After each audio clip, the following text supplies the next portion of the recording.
사도신경으로 신앙을 고백합니다.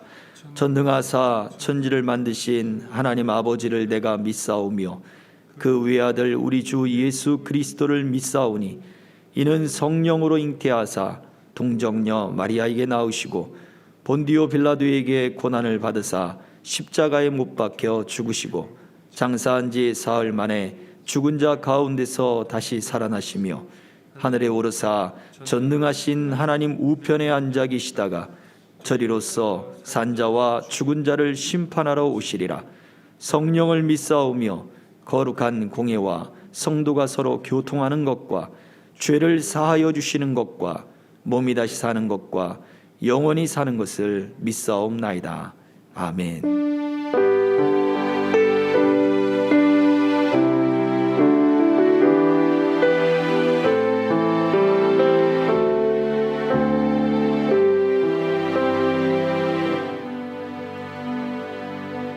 하나님의 말씀은 다니엘서 9장입니다. 1절부터 19절의 말씀,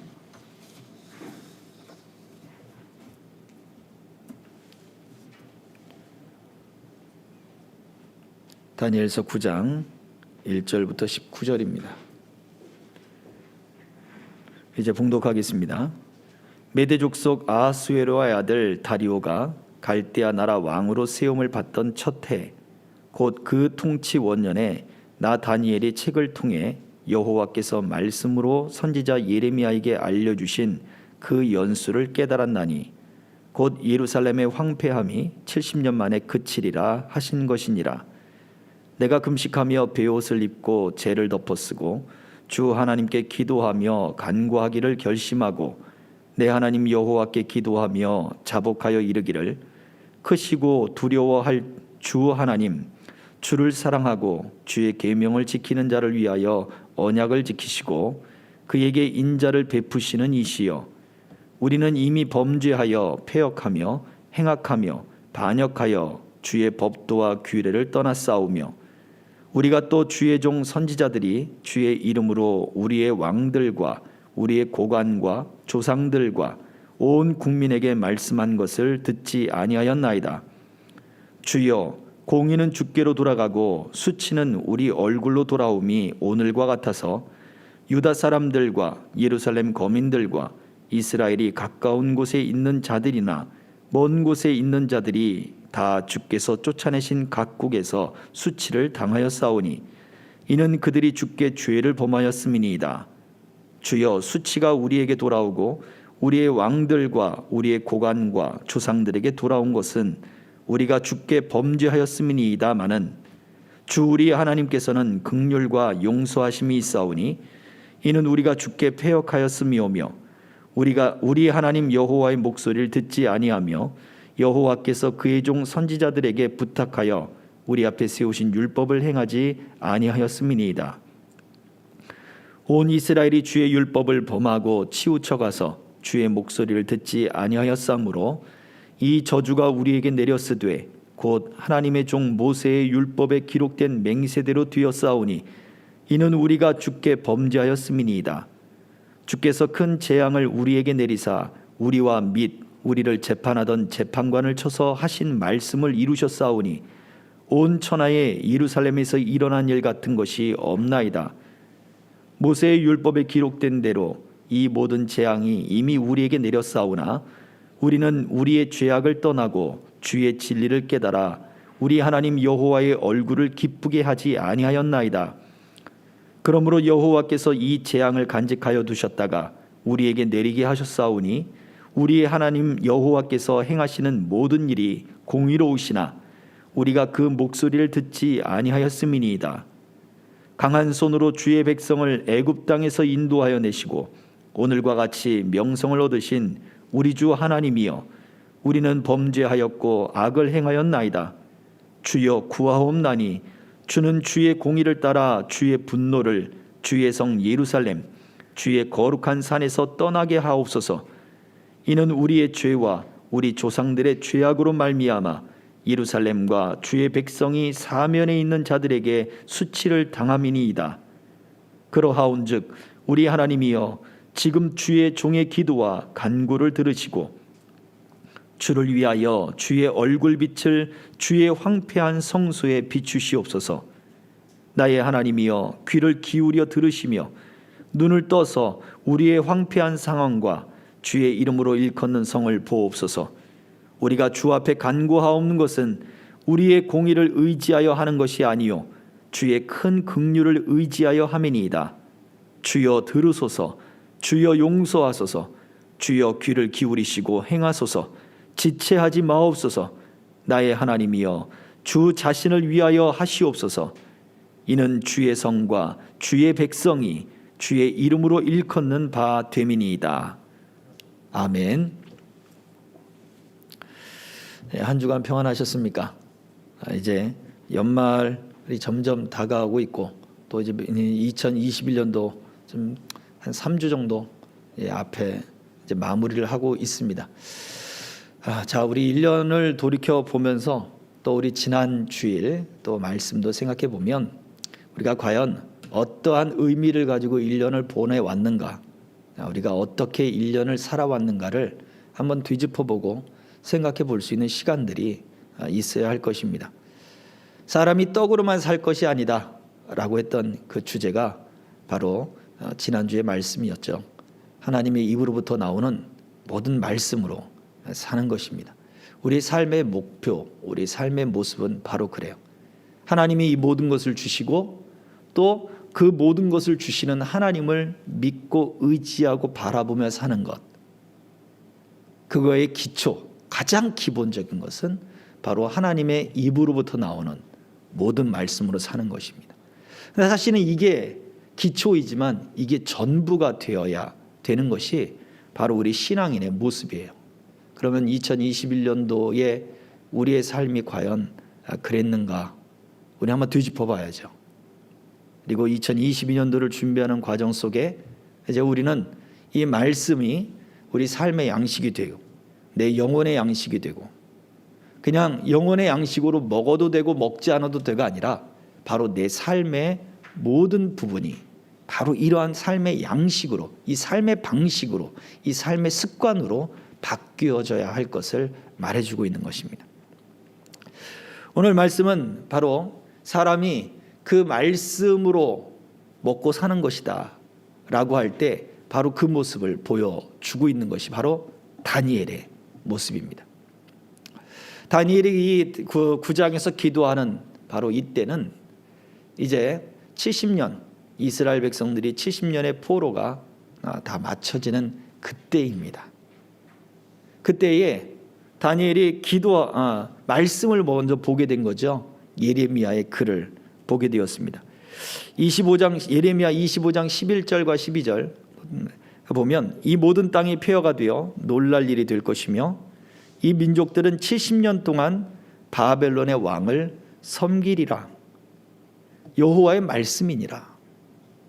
70년이 끝나면 내가 바벨론의 왕과 그의 나라와 갈대인의 땅을 그 죄악으로 말미암아 벌하여 영원히 폐허가 되게 하되.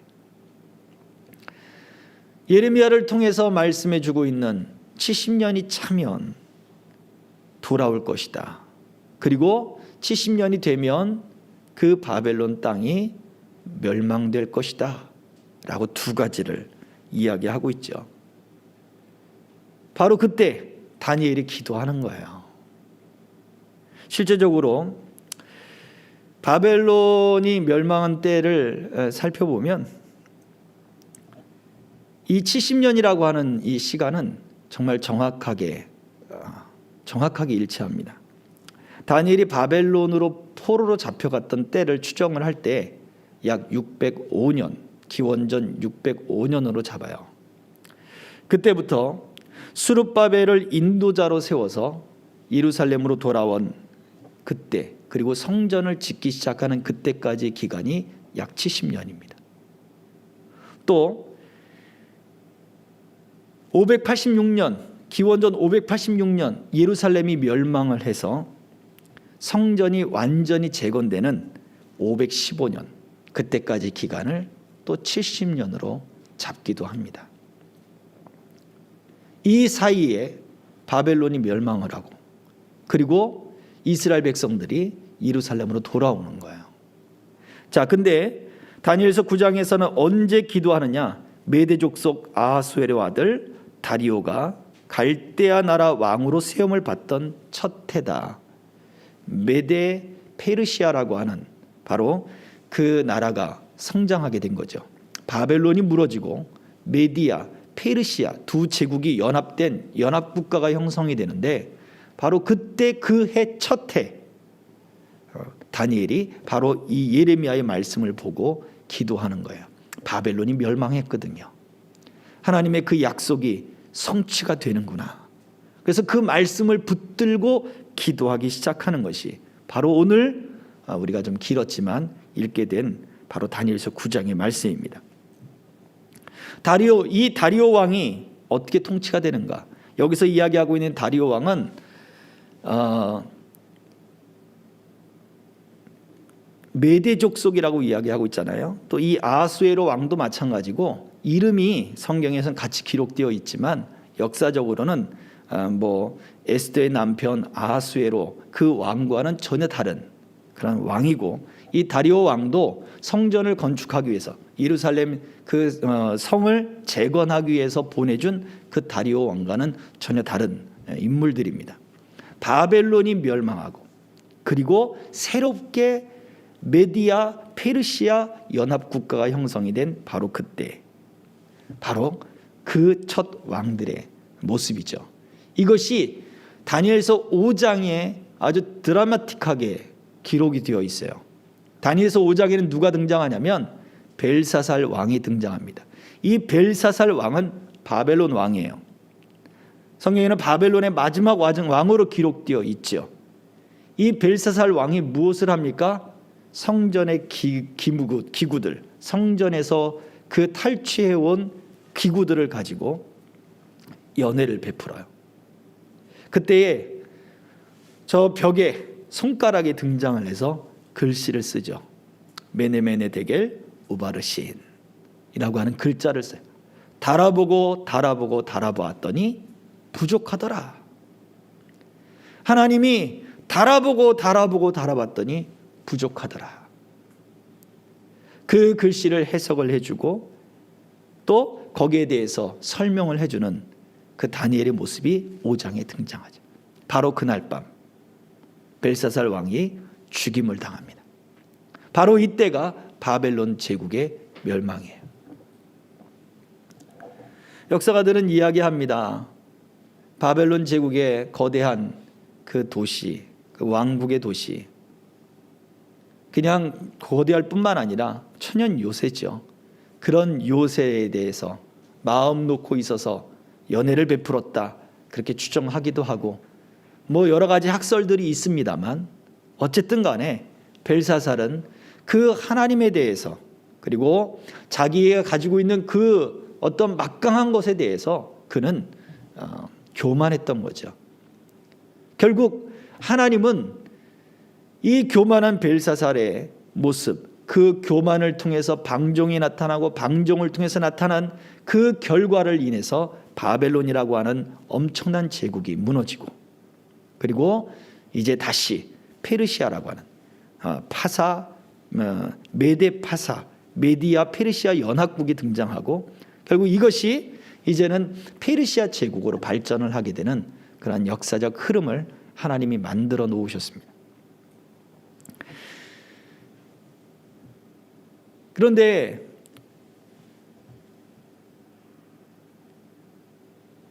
이 다리오 왕이 될 때, 바벨론이 멸망하고 다리오 왕이 될 때 62세라고 했거든요. 이 62세가 언제냐? 또 재밌습니다. 예루살렘이 멸망하던 바로 그때예요.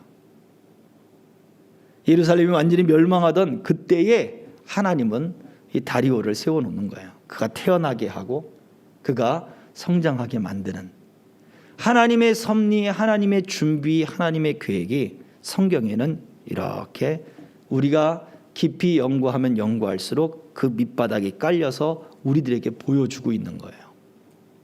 놀랍지 않아요? 어느 날 갑자기 딱 다리오가 나타나는 것도 아니란 말이에요. 이 다리오는 훗날에 등장할 고레스 왕 키루스라고 하는 고레스 2세, 고레스 대왕이라 불리는 그러한 사람의 삼촌이 되기도 한다라고 하는 이야기도 있습니다. 그가 나이가 많아서 먼저 이 고레스 왕이 바로 이 바벨론이 다스리던 그 지역에 먼저 통치자가 되십시오. 그래서 연합을 했다 하는 그러한 역사적 이야기들도 있습니다. 자, 뭐 이런 이야기들을 다 접어두고 하나님께서는 이러한 교만한 바벨론의 그러한 행태의 모습들을 벨사살을 통해 보여주었고, 그 교만을 완전히 꺾어버리고 하나님의 뜻, 하나님의 계획을 성취해 나가는 역사를 보여줘요. 그 다리오가 왕이 될 때 62세요. 단순히 나이가 많은 사람이 아니라 하나님이 예루살렘이 멸망당하는 그 해에 그 사람을 태어나게 하고, 하나님이 그를 통해서 하나님의 역사를 끊임없이 이어나가고 있음을 다니엘서에서 밝혀주고 있는 거예요. 자, 이러한 배경 속에서 중요한 것은 오늘 다니엘이 어떻게 기도를 하기 시작했느냐. 이러한 변화 속에 다리오가 그 왕이 된 그 첫 해에 하나님 앞에 말씀을 읽다가, 예레미야서의 말씀을 읽다가 이것을 깨닫고 기도하기 시작했다라고 말해주고 있어요. 2절에 곧 그 통치 원년에 나 다니엘의 책을 통해 여호와께서 말씀으로 선지자 예레미야에게 알려주신 그 연수를 깨달았나니 곧 예루살렘의 황폐함이 70년 만에 그치리라 하신 것이니라.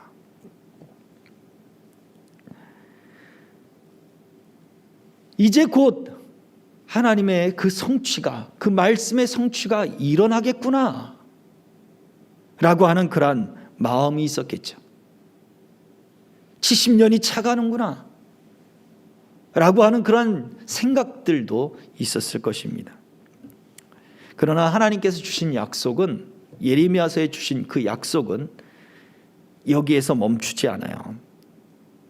단순히 예레미야서 25장까지 다니엘이 읽고 끝난 게 아니잖아요.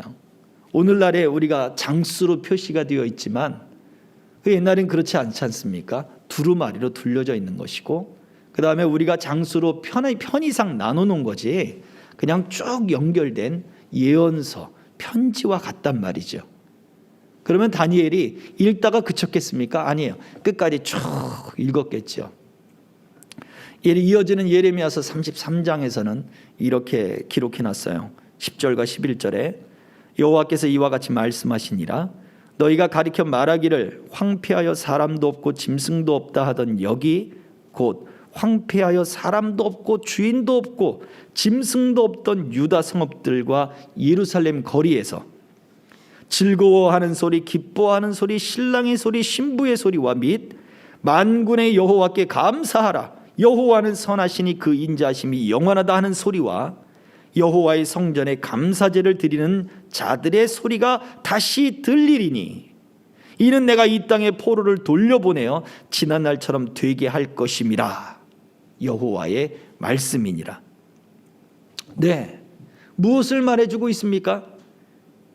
단순히 바벨론이 멸망이 되고 포로가 돌아오는 것에서 하나님의 회복이 끝나는 것이 아니라 무엇이에요?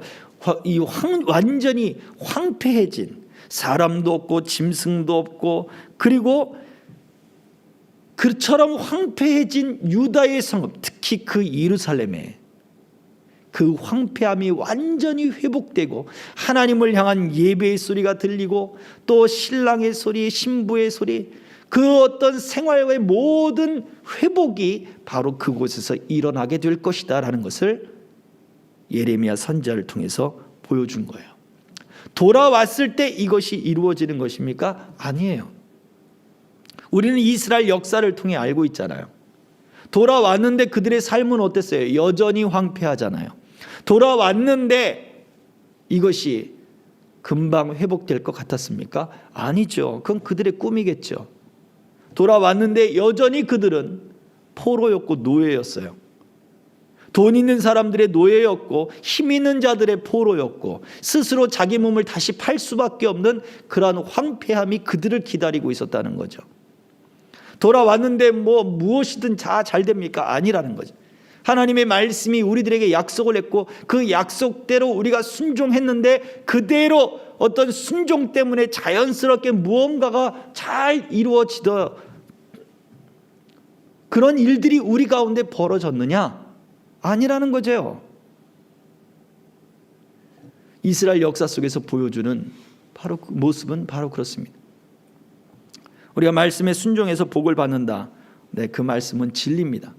그런데 그 말씀에 순종하고 그 말씀을 우리가 대하고 그 말씀에 우리의 어떤 행동들이 요구됐을 때, 순종했을 때, 복종했을 때 했는데 왜 변화가 없습니까? 했는데 나아진 게 없는데요. 했는데 똑같던데요. 오히려 더 어려워졌습니다. 라고 우리들은 말을 할 수 있을 거예요. 이스라엘 백성들도 마찬가지였으니까요. 바벨론이 멸망하고 그들은 자유를 얻어서 돌아왔어요. 근데 돌아왔는데 더 힘든 생활이 그들에게 놓여져 있는 거예요.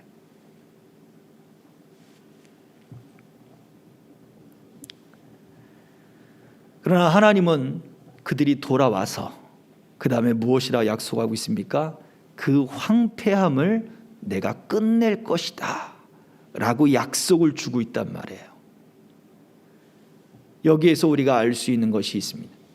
하나님의 뜻, 하나님의 말씀에 순종하는 우리의 행동들이 여기에서 무엇을 해야 하는가?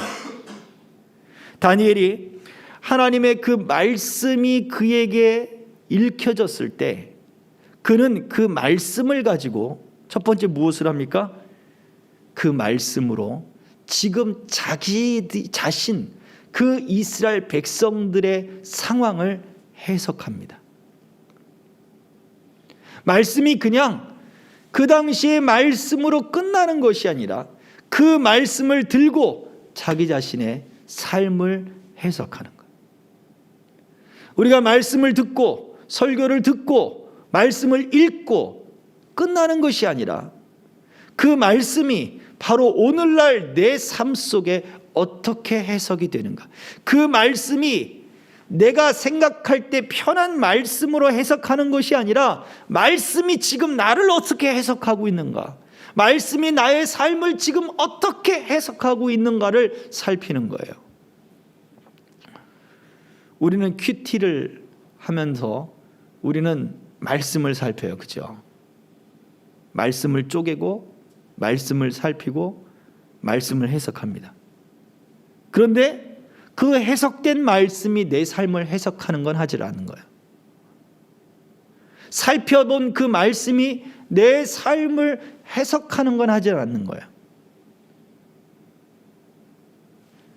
다니엘이 지금 예레미야의 이 말씀을 한두 번 읽었겠습니까? 그런데 그 말씀이 다시 깨달아지는 거예요. 어떻게 해요? 자기의 삶을 되짚어보는 것으로 지금 깨달아지기 시작하는 거예요. 그 다음에 이 말씀이 자기들의 삶을 해석하니까 무엇을 하게 합니까? 기도하기 시작하는 거예요. 여기서 다니엘의 모습이 보여주는 말씀이 우리의 삶을 어떻게 이끌어가는가, 우리가 말씀을 먹고 산다는 것이 무엇인가를 보여주는 모습이 바로 이런 거예요.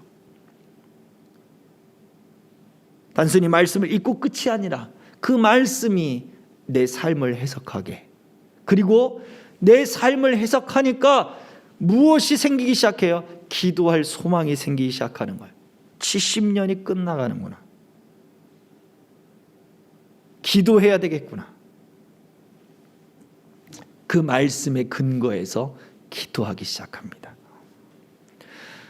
하나님의 뜻과 우리의 뜻이 전혀 상충되는 모습이 아닌 거예요. 우리가 하나님의 뜻을 어떻게 합니까? 우리가 하나님의 뜻을 어떻게 순종합니까? 하나님의 뜻대로 어떻게 살아갑니까? 다니엘의 모습이 보여주는 거예요. 하나님께서 말씀으로 그의 삶을 해석해 줬잖아요. 70년이 기한이 다 찬다. 그 황폐한 그 성읍을 완전히 회복시킬 것이다. 돌아가는 것에서 끝이 아니라 그 성읍을 회복시킬 거다. 그러니 다니엘이 무엇을 하기 시작합니까? 기도를 하기 시작하는, 기도로서 자기 자신을 드리기 시작하는 거예요. 우리의 삶도 바로 그와 같습니다. 말씀이, 우리가 말씀을 먹고 산다라고 하는 우리의 삶의 모습이 바로 이와 같습니다. 왜 말씀을 가지고 기도를 해야 되느냐? 왜 기도해야 되느냐? 라고 할 때 바로 이래요. 말씀이 우리의 삶을 해석하기 때문에. 그 우리의 삶을 해석한다는 것, 하나님의 그 뜻이 우리에게 보여지는 거예요. 하나님의 뜻이 선포된 거예요. 하나님의 의지가 선포되고 하나님의 마음이 선포된 거예요. 그러면 그때 우리가 어떻게 해야 돼요? 기도하면서 자신을 드리기 시작하는 거예요. 기도하면서 자신을 드리는 거예요. 기도의 양을 채우는 게 아니라 기도하면서 자신을 드리는 거예요. 근데 우리는 기도의 양을 채우는 것만 얘기하잖아요.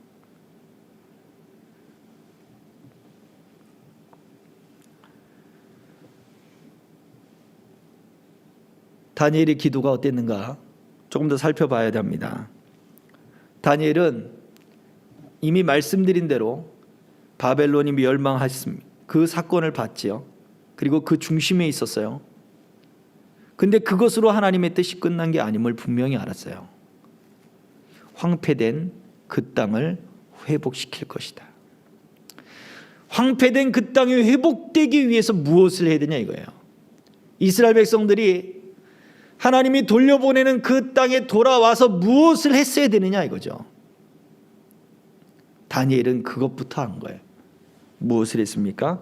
그래서 하나님 앞에 회개의 기도를 드리기 시작합니다.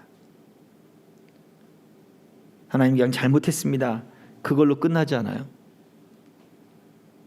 하나님이 애굽 땅에서부터 구원해내신 그때의 그 사건들부터 시작을 해서 하나님이 어떻게 구원해내시며 하나님의 백성을 삼으셨는가, 어떻게 큰 민족을 만드셨는가, 어떻게 하나님이 우리의 하나님이 되셨는가에 대한, 그리고 하나님이 언약을 하시고 하나님이 어떻게 그 언약 가운데 이끌어 가셨는가에 대한 그 말씀을 이야기를 하면서 우리가 그 언약을 버렸습니다. 우리가 하나님과의 그 언약을 파기시켜 버렸습니다. 하나님 우리 죄악을 용서해 주십시오 라고 기도하기 시작하는 거예요.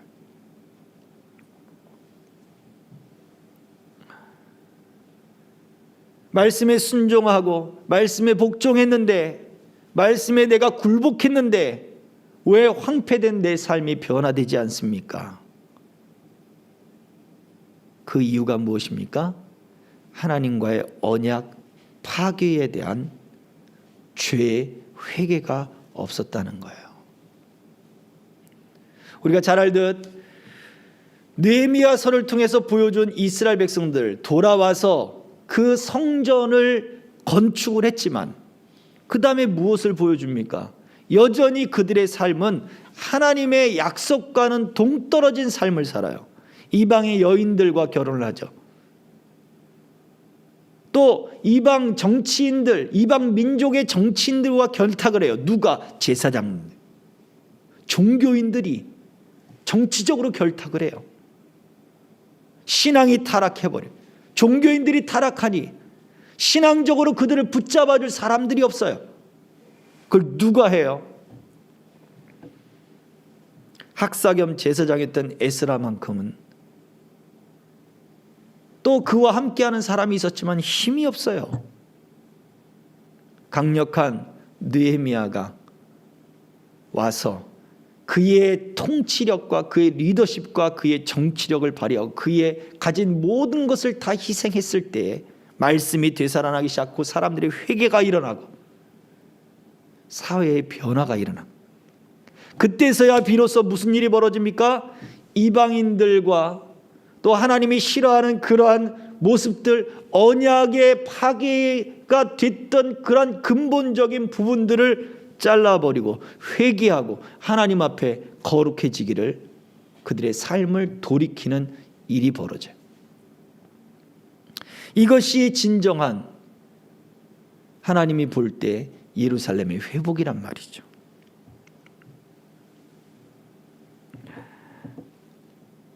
그래서 이제 우리가 저녁 때 오후에 살펴볼 말씀이 있는데요. 이 다니엘이 이렇게 기도하자 하나님이 70일이라고 하는 환상을 통해서 천사를 통해 가브리엘을 통해 응답해 주셔요. 근데 그 70일애가 무엇이냐? 그 70일의 역사들을 따져보면 예루살렘 성이 회복되는 그러한 사건을 또한 기준으로 삼고 있어요. 또 그것이 예루살렘에서 예수님의 죽으심을 통해서 우리에게 메시아가 우리를 구원한 그 사건을 또한 기준점으로 삼고 있고, 앞으로 계시록에 등장하는 우리 주님의 그 재림과 연관되어 있는 말씀으로까지 확대되고 있다는 것입니다. 하나님이 예루살렘을 회복한다, 하나님의 말씀대로 살아가는데 그의 삶을 회복한다, 단순히 그냥 내가 했으니까 하나님이 알아서 해주시겠지, 그걸로 끝나지 않더라는 거예요. 그래서 오늘 다니엘이 보여주는 그 말씀을 가지고 살아가는 세 번째 모습은 바로 하나님의 약속이 성취되기 위해서, 하나님이 완전한 회복을 바꿔주는 그 약속이 성취되기 위해서 무엇이 필요하다? 하나님 앞에 그 약속을 파괴했던, 그 약속을 파기해버리고 버렸던, 그것을 완전히 등졌던 그 죄악에 대하여 회개하고 하나님 앞에 자복하고 겸손한 모습을 보이더라 라고 하는 것입니다. 이 회개의 기도는 이미 솔로몬을 통해서도, 솔로몬이 하나님의 성전에 낙헌식을 할 때, 성전 봉헌식을 할 때도 기도했던 내용이기도 해요.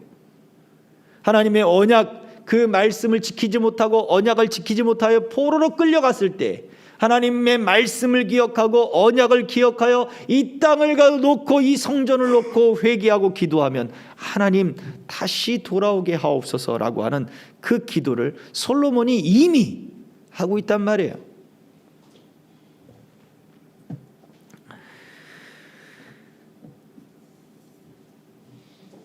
다니엘의 이 기도, 이 다니엘서의 9장의 기도도 바로 솔로몬의 그 기도와 연관되어 기도할 수가 있습니다. 생각해 보십시오. 다니엘은요, 어릴 때 분명히 다니엘이 나이가 많고 지금 바벨론부터 그 페르시아 제국까지 쭉 이어지는 세월 동안 다니엘이 그 고위직에 오르면서 계속 왕들 속에, 그 궁중 역사 속에 기록되어 있잖아요. 어릴 때 그 다니엘은 포로로 잡혀간 것이 분명합니다. 그럼 무슨 생각을 할 수 있습니까? 분명히 자기들의 조상들, 부모들, 그리고 정치인들, 권력가들을 원망할 수 있어요. 어릴 때니까 상처가 남는단 말이에요.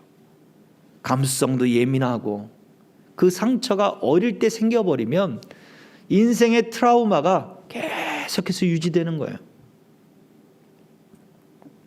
우리는 다 그런 상처들이 다 하나씩 있지 않습니까? 어떤 이는 이별, 어떤 이는 정을 받지 못하는, 어떤 이는 대화를 제대로 들어주지 않는 것, 그런 사소한 것 하나가 우리의 평생의 인격을 좌우합니다. 그런데 다니엘이 기도하는 모습을 보십시오. 그의 기도는 우리의 죄를 주님 용서해 주옵소서, 우리 조상의 죄를 용서해 주시고 우리의 죄를 용서해 주십시오. 다니엘의 기도는 바로 그래요. 다니엘이 리더기 때문에 그렇습니까? 다니엘이 재상이기 때문에 그렇습니까? 다니엘이 어떤 고위 관직에 있기 때문에 그렇습니까? 아니에요. 생각해 보세요. 여러분들, 우리가 직분을 다 갖고 있는데 여러분, 우리가 기도할 때, 회개 기도할 때 어떤 누구의 기도를 합니까? 나라 민족을 위해서 기도합니까? 우리의 죄라고, 하나님 이게 내 죄라고 그렇게 기도합니까? 교회 안에 약한 사람들을 보거나 어떤 약한 부분들을 보거나 또는 개선되어야 될 부분을 보면 아, 이게 내가 해야 될 일이다, 이런 마음을 갖습니까? 아니면 아유, 저거 저래서 안 돼, 저거 누구 때문에 안 돼, 저거 때문에 안 돼, 이렇습니까? 우리가 어떤 모습들을 우리는 더 많이 갖고 있습니까? 다니엘은 철저하게 하나님 앞에 우리의 죄를 용서해 달라고 그는 기도하고 있었습니다. 이스라엘이 멸망당할 때쯤에 그들의 이스라엘 땅에는 속담이 있었어요. 에스겔서에 보면 이런 속담이 있어요.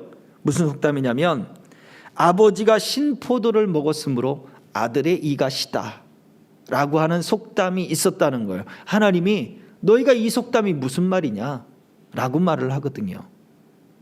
그러나 이스라엘 사람들은 그렇게 얘기한다는 거예요. 아버지가 신포도를 먹었기 때문에 아들의 이가 시다. 무슨 얘기예요? 아버지가 벌려놓은 일 때문에 고생은 내가 한다, 그 얘기예요. 내 부모의 고생, 내 부모의 죄 때문에 내가 고생한다. 잘못은 부모가 했는데 고생은 지금 내가 한다. 잘못은 우리 선조들이 했는데 고생은 내가 한다, 이거예요. 그 얘기는 뭐예요? 이스라엘 백성들이 지금 이 혼란한 정국을 맞이한 게 우리의 죄 때문이라고 고백하는 게 아닌 거예요. 나는 아무 잘못이 없는데 바로 죄 때문에, 그렇게 이야기하고 있는 거예요. 죄를 회개하기는커녕 부모 탓만 하고 있는 모습인 거예요. 죄를 회개하기는커녕 사회 탓만 하는 거예요. 죄를 회개하기는커녕 남 탓만 지금 하고 있는 거예요. 성경의 역사 속에는 분명히 이스라엘 백성들의 모습을 시드기야 왕을 통해서 보여줬어요. 우리 알지 않습니까? 하나님의 율법을 옆에서 읽고 있으면 시드기야가 그 읽은 만큼 율법을 쭉 칼로 찢어요. 그리고 불태워버려요. 또 읽으면 또 쭉 찢어요. 그리고 불태워버려요. 이게 시드기야 왕이 가지고 있는 모습인데 이것이 이스라엘 백성들이 그 당시에 가지고 있었던 모습이라는 거예요. 하나님의 말씀에 대해서 전혀 듣지 않고 있습니다. 9장 6절에서는 다니엘이 이렇게 기도했죠. 우리가 또 주의 종 선지자들이 주의 이름으로 우리의 왕들과 우리의 고관과 조상들과 온 국민에게 말씀한 것을 듣지 아니하였나이다. 왕들과 고관들만 듣지 않았다는 얘기 아니에요. 온 국민들도 듣지 않았다. 어쩜 오늘날의 모습과 같지 않습니까? 아버지가 신포도를 먹었으므로 아들의 이가 시다. 우리가 지금 이 개고생하는 것은 어떤 정부 때문이다. 우리가 지금 이렇게 어려운 것은 누구 때문이다.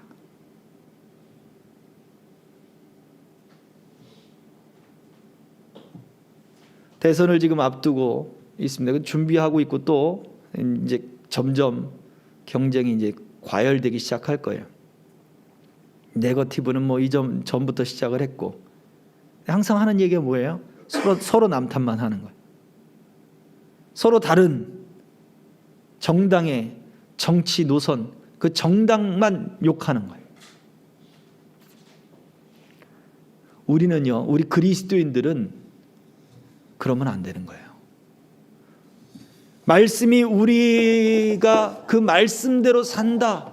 나는 그 말씀을 먹고 사는 그리스도인 정치인이다. 나는 말씀을 먹고 사는 그리스도인이다 라고 우리가 이야기를 한다면 우리가 바라보는 정치와 우리가 바라보는 이 땅의 모습은 상대를 비난하는 것이 아니라 먼저 무엇을 해요?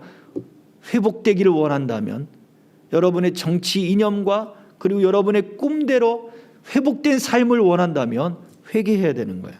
하나님, 우리의 죄를 용서해 주십시오. 우리가 하나님의 말씀을 듣지 않았기 때문입니다. 우리가 하나님의 말씀대로 그 약속을 버리지 않았다면 우리는 하나님의 그 약속 안에, 은혜 안에 살았을 것입니다. 그러나 하나님의 약속을 버렸기 때문에 우리가 지금 이 상황을 맞이하게 됐나이다 라고 다니엘처럼 고백할 수 있어야 되는 거예요. 우리 마찬가지입니다. 꼭 정치만 그런 일이 아닙니다. 사람의 악함은 항상 다른 사람을 비난하게 되어 있어요. 항상 다른 사람에게 죄를 전가합니다. 그러나 하나님 앞에 죄는 절대 가려지거나 숨겨질 수가 없습니다.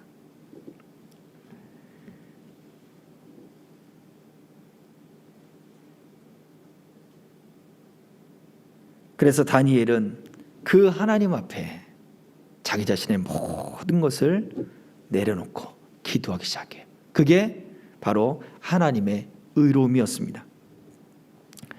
16절을 볼까요? 우리 함께 읽어보도록 합니다. 16절 시작. 주여 구하옵나니 주는 주의 공의를 따라 주의 분노를 주의 성 예루살렘 주의 거룩한 산에서 떠나게 하옵소서. 이는 우리의 죄와 우리 조상들의 죄악으로 말미암아 예루살렘과 주의 백성이 사면에 있는 자들에게 수치를 당함이니이다. 주의 공의를 따라 이것을 떠나게 하옵소서 그랬어요. 분노를 떠나게 하옵소서. 주의 공의가 무엇이었습니까? 주의 의로우심이 무엇이었습니까? 약속을 버린 거 아니에요? 약속을 버린 그들을 징계해서 그들을 포로로 하나님이 끌려가게 하신 거 아니에요? 포로로 끌려가서 공허한 땅에 살고 그 이스라엘 백성들이 끌려간 바벨론 지역에 그 지역의 이름마다 황폐하다 공허하다 라고 하는 그 이름을 집어넣은 도시들이 세워졌어요. 실제로 그들이 머물렀던 땅의 모습이 그랬던 것 같아요. 그들이 세운 도시마다 황폐하다, 황폐하다, 황폐하다는 단어가 다 들어가 있어요.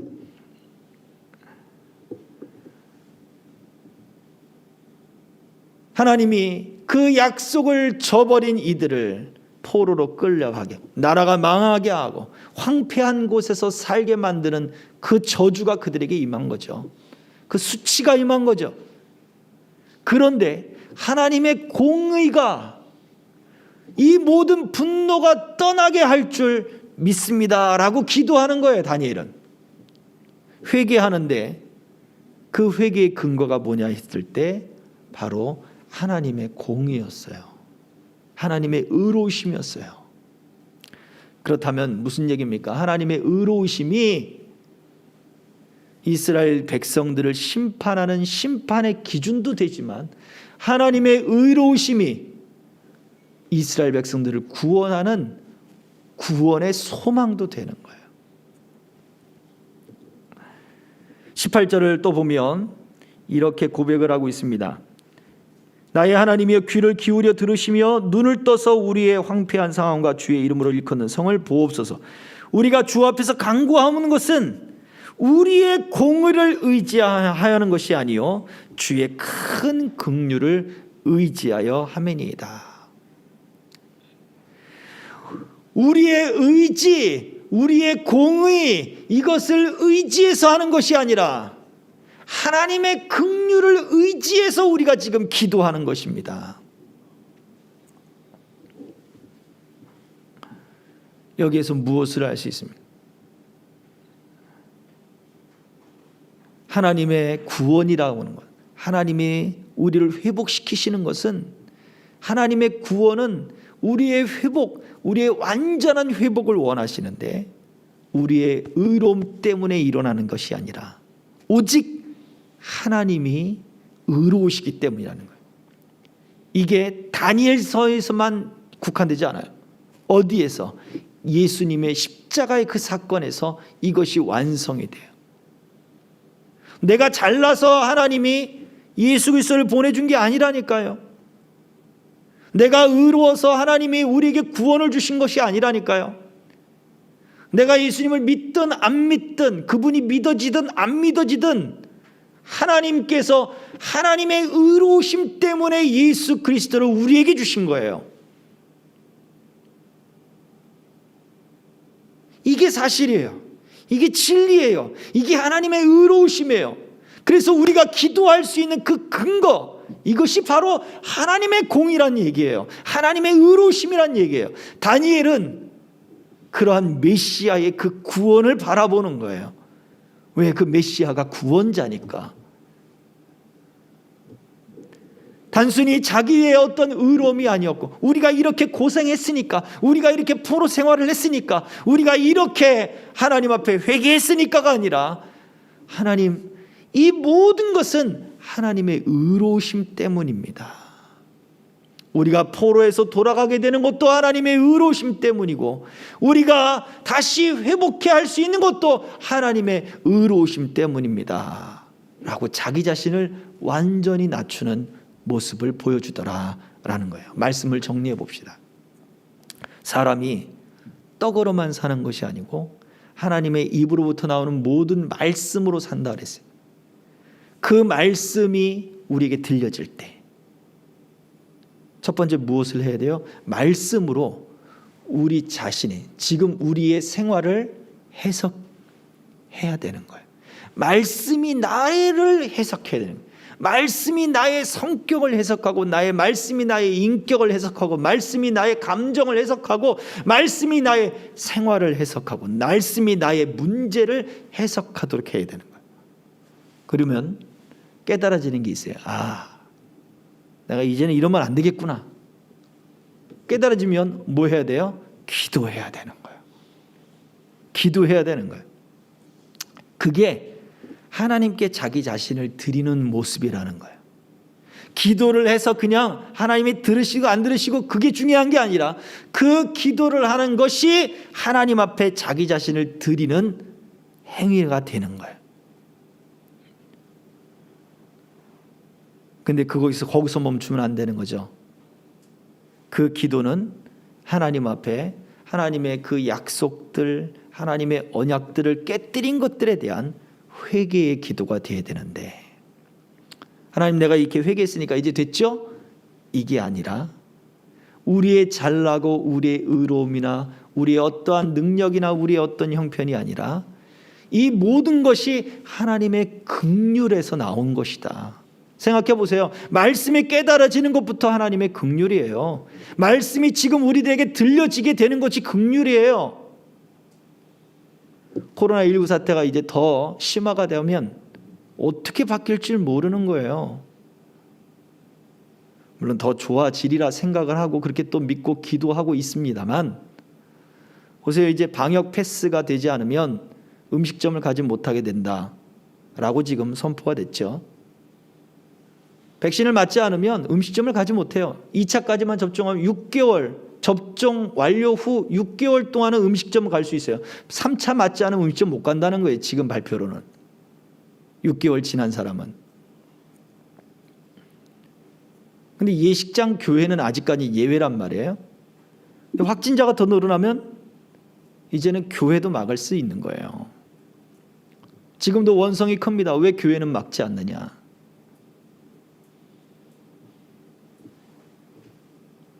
앞으로 완전한 셧다운이 생길 수도 있는 것이고, 그러나 어려움들이 우리에게 펼쳐질 수 있어요. 무엇을 보여줍니까? 지금 우리가 마음껏 모여서 예배할 수 있는 상황이 없을 수도 있다. 그 시대가 올 수도 있겠구나. 이 질병 때문에 지금 우리가 이렇게 예배드리는 것조차 규약을 받고 모이는 것조차 어려워져 가고 있는데, 마지막 때에 하나님의 말씀이 없어서 기갈이 있는, 하나님의 올바른 메시지가 선포되지 않는 그러한 어떠한 상황들이 계시록에 설명되어 있고 선지자들에 설명되어 있는 그 종말의 때가 올 수도 있겠구나라고 하는 경고가 우리들에게 지금 주어져 있는 거예요. 우리는 과연 이 말씀들을 통해서 하나님은 우리에게 무엇을 말씀해 줘요? 그러나 너희들은 이러한 시대 속에도 말씀으로 사는 것이다. 하나님의 말씀으로 사는 것이다. 하나님의 은혜와 긍휼이 아직 우리와 함께 하십니다.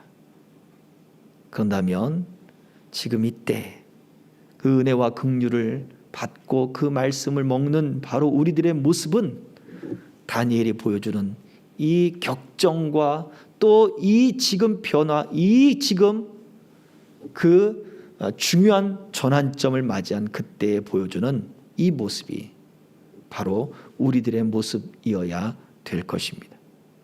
2021년을 마무리하고 또 22년을 준비하는 우리 자세뿐만 아니라 또한 우리들의 삶의 전환점이 바로 오늘이 되어지기를 주의 이름으로 축복합니다. 이 시간 함께 기도하겠습니다. 우리 찬양하고 함께 기도할까요? 우리 예수 가장 귀한 그 이름 같이 찬양하고 함께 기도하겠습니다. 주님, 예수님의 이름이 우리에게 지금 하나님은 그 긍휼과 사랑의 모습인 것입니다. 그런 말씀들을 찬양을 통해 불러가면서 한번 되짚어 볼 수 있길 소망합니다. 예수 가장 귀한 그 이름, 예수 언제나 기도르사, 오 예수 나의 손 잡아주시는 가장 귀한 그 이름 찬양하기 원합니다. 예수 찬양하기 원하네. 예수 처음과 나중 계시는 오 예수 날 위해 고통 당하신 가장 귀한 왕의 왕이 되신 주님, 예수 왕의 왕이 되신 주, 예수 강릉과 낯없는 사랑, 오 예수 목소리 높여 찬양해 가장 귀한 그 이름.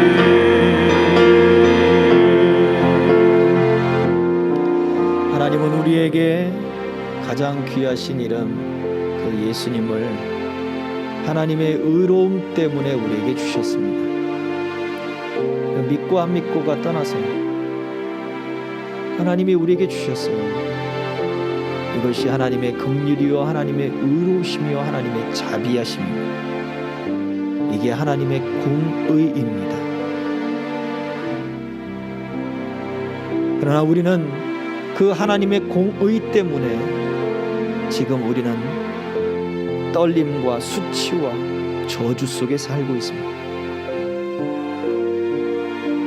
또한 반대적으로 하나님의 그 공의가 우리를 완전히 회복시키실 것입니다.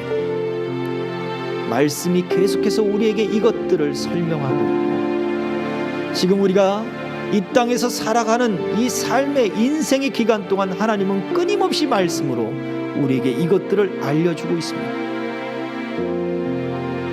바벨론에서 돌아오듯 우리가 예수 그리스도를 믿고 죄에서 돌이킨 것으로 하나님은 우리가 완전히 회복됐다 말씀하지 않으십니다.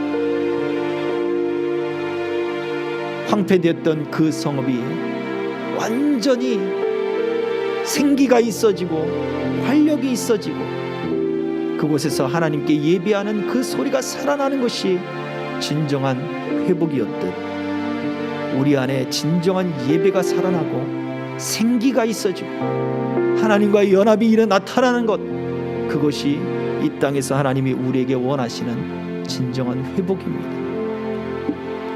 말씀은 계속해서 우리들에게 하나님의 공의로우심을 선포할 것입니다. 하나님의 마음과 하나님의 뜻을 전해줄 것입니다. 우리는 그때에 우리 자신을 기도로서 드려야 합니다.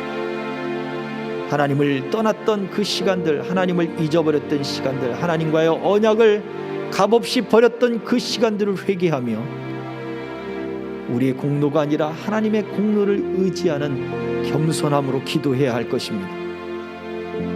하나님, 우리의 죄악을 용서하시며 우리를 완전히 회복시켜 주셔서 하나님의 나라가 내 안에, 하나님의 나라가 우리 교회 안에, 하나님의 나라가 이 땅 안에, 우리 그리스도인들 안에 하나님 세워지게 하여 주옵소서. 이것이 우리의 기도가 되어야 되고 말씀을 먹고 사는 우리 그리스도인들의 삶이 되어야 합니다. 이 시간에 같이 기도하겠습니다. 하나님, 주의 말씀을 듣고 그 말씀에 기도로 헌신하는 내 자신이 되게 하여 주옵소서. 교만해서 당당히 하나님 앞에 이거 주세요라고 권리를 찾는 그러한 교만함이 아니라 죄를 뿌리고 하나님 앞에 납작 엎드리듯 하나님 그러한 겸손으로 기도할 수 있는 하나님 우리의 모습이 되게 하옵소서. 나의 기도가 하나님께 드리는 나의 헌신이 되게 하여 주시옵소서. 이제 같이 기도하겠습니다. 할렐루야. 살아계신 아버지 하나님, 우리가 주님의 그 이름을 의지하며 주님의 그 사랑을 의지하며 우리가 아버지 그 말씀을 듣고 그 말씀 따라 하나님 기도하며 우리 자신을 드리는 삶으로 하나님 살아가기를 원하오니 주여 주여 주여 주여 우리의 죄악을 용서하여 주옵소서. 교만해졌던 우리의 죄악을 용서해 주옵소서. 남탓만하던 우리의 죄악을 용서하여 주옵소서. 아버지 하나님, 주여 사회탓만 하던 우리의 죄악을 용서하여 주옵소서. 하나님, 아버지 흑수전에 하면서 아버지 하나님 부모 세대를 욕하며 그 아버지 세대만 탓했던 하나님 우리의 죄악들을 용서하여 주옵소서. 주님, 이제 우리가 하나님 앞에 아버지 우리 자신을 드리며 아버지 하나님 그 말씀을 따라 완전한 회복을 이루실 하나님의 그 약속을 소망 삼고 하나님의 긍휼을 소망 삼고 하나님의 그 공의로움을 의로우심을 소망 삼아 아버지 하나님 겸손함으로 기도하게 하시고 아버지 그 기도가 하나님 앞에 드리는 헌신이 되고 주의 뜻을 이루는 아버지 우리의 순종이 되게 하시고 아버지 하나님의 뜻에 아버지 우리의 삶을 드리는 행동을 드리는 우리의 아버지 하나님 주님 겸손한 우리의 모습이 되도록 주여 우리를 붙잡아 주시고 이끌어 주시옵소서. 한 번 더 기도합니다. 이 땅을 위해서 기도합니다. 대선을 앞두고 있고 정치가 양분화되어 가고 있습니다. 극단화되어 가고 있습니다. 그 가운데 그리스도인 정치인들, 그리스도인으로서 이 땅의 정치를 바라보고 나라를 바라보고 사회를 바라보는 바로 우리들의 모습은 서로 남 탓을 할 게 아닙니다. 우리가 우리의 죄를 회개해야 합니다. 하나님, 그리스도인 정치인들이 회개하게 하시고 교회들이 회개하게 하시고 리더들이 회개하게 하시고 우리 그리스도인들이 회개하게 하옵소서. 이 땅에 하나님의 거룩함이 일어나며 하나님의 회복이 일어나며 이 코로나19 이 악한 시대가 속히 지나갈 수 있도록 주님 우리가 회개하며 하나님 앞에 겸손한 모습을 갖게 하여 주옵소서. 하나님, 고통 중에 울부짖고 있는 우리 모든 성도들과 사람들이 하나님 앞에 회개를 먼저 그 회개가 이루어지게 하여 주옵소서. 말씀으로 먹고 사는 삶의 진정한 모습들이 회개를 통해 나타나게 하옵소서. 이 시간 우리 같이 함께 나라 민족을 위하여 합심하여 기도하겠습니다. 아버지 하나님, 주님 앞에 아버지 하나님 주님 회개하며 기도하오니 아버지 하나님, 먼저 말씀으로 살아가는 우리 자신의 모습이 아버지 무엇인가를 깨닫지 못했던 우리 미련함을 용서하여 주시옵소서. 남탓만 했던 하나님 우리의 아버지 행태들을 용서하여 주옵소서. 아버지 교회 지도자로 목회자로 또한 그리스도인으로 아버지 그리스도인 정치인들과 그리스도인 리더들로 하나님 사회에 영향력을 끼치는 이들이 아버지 하나님 서로 비방하고 서로 탓하고 서로 아버지 붙잡고 서로 깎아내리는 것 아버지 그것보다 먼저 하나님 앞에 우리의 죄를 놓고 기도하게 하시고 우리의 죄를 회개하게 하시고 우리의 죄가 아버지 하나님 앞에 범죄하였음을 아버지 인식하며 하나님 아버지 더욱더 하나님 앞에 겸비하게 하여 주셔서 이 땅의 아버지 정치와 아버지 리더들과 또 아버지 하나님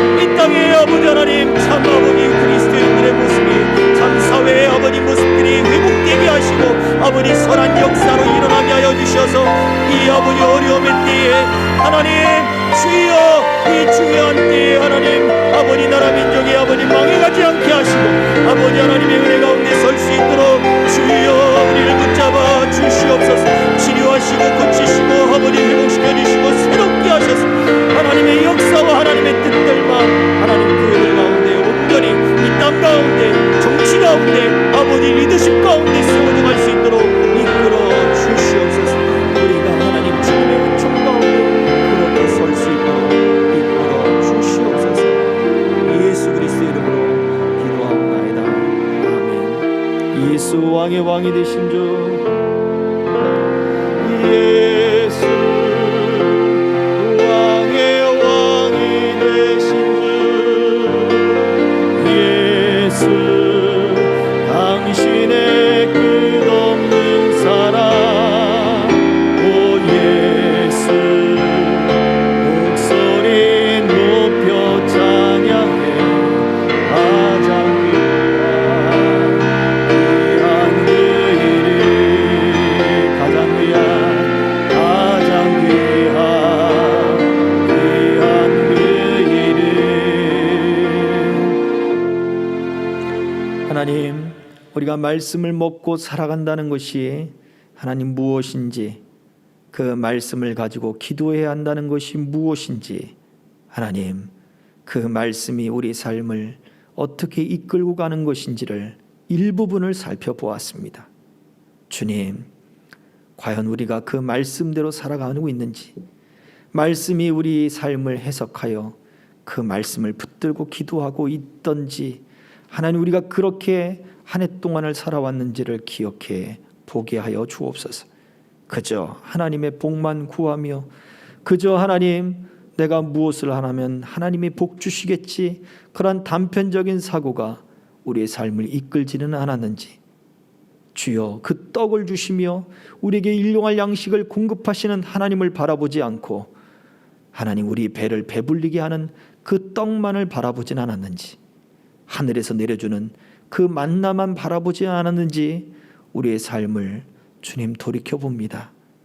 주님 우리가 기도하며 하나님 앞에 우리의 삶을 드리고 자신을 드리는 삶을 배웠사오니 이제 이 말씀을 따라 우리가 우리 자신을 드리는 삶 기도하며 우리의 죄를 회개하며 하나님 우리가 탓하지 않고 하나님 앞에 겸손하고 겸비한 삶을 살아가겠나이다. 주님의 긍휼하심으로 우리를 덧입혀 주시옵시고 우리 위에 은총을 베풀어 주시옵소서. 주님 앞에 감사함으로 예물을 드렸습니다. 11조와 감사 예물과 작정하여 드린 예물들과 온라인으로 드린 그 예물들 손길들마다 또한 후원하며 또한 이름 없이 베푸는 그 손길들마다 하나님이 베푸시고 하나님이 복 주시고 그들의 삶을 말씀으로 이끌어 주옵소서. 저들이 그 말씀을 아버지 의지하며 기도할 때 회복시켜 주시고 충만한 기쁨과 역사가 넘치는 삶이 되게 하여 주시옵소서. 감사를 드리며 예수 그리스도의 이름으로 축복하며 기도하옵나이다. 아멘. 지금은 우리의 구원자 되시며 우리의 생명 되시는 예수 그리스도의 은혜와 아버지 하나님의 크신 사랑과 성령님의 감동, 감화, 교통, 역사하심이 오늘 그 말씀대로 말씀이 이끄는 삶을 살아가기를 소망하는 남녀 종들 머리머리 위에 저들의 가정과 생업과 모든 기도 제목들 위에 우리 선교사님과 생명길의 모든 동행자들 위에 이 나라 이민족 위에 우리 생명길 교회 위에 이제로부터 영원토록 항상 함께 있을지어다. 아멘.